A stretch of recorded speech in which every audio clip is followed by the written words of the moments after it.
called into great concern the projected cost of the ARC tunnel. At that time, I concurred with Chairman Weinstein's recommendation that we take a 30-day timeout, allow him to meet with federal officials, engineers on the project and others, to come back to me with both revised cost estimates and a recommendation from the ARC Executive Steering Committee regarding the future of the project. I met this morning with Executive Director Weinstein. He delivered to me the report of the ARC Executive Steering Committee. Their best estimates now are that the ARC tunnel will cost no less than $11 billion and could exceed $14 billion. In light of that information, the Executive Committee has made a recommendation to me that the project be terminated and that the staff begin an expeditious and orderly wind down of the project, and today I have accepted that recommendation. Bottom line is this. New Jersey has gone for too long and for too many decades ordering things that they can't pay for.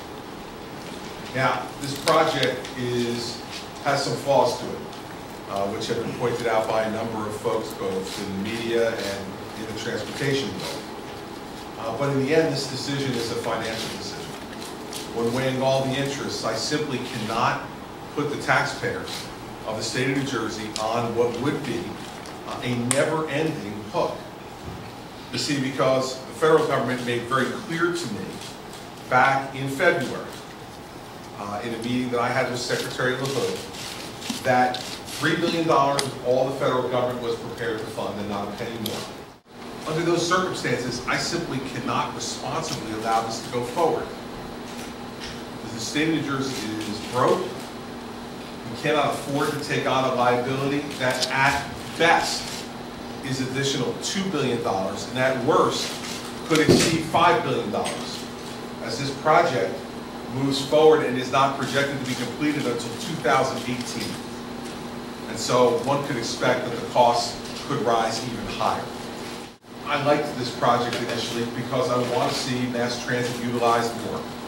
I think it was flawed because it was sent to a place where there are no other connections for any other trains, where we'd have to spend in excess of $1 billion to build a station, and that there was no connection in that station to other trains on the east side of Manhattan at Grand Central, or even over to Penn Station or Moynihan.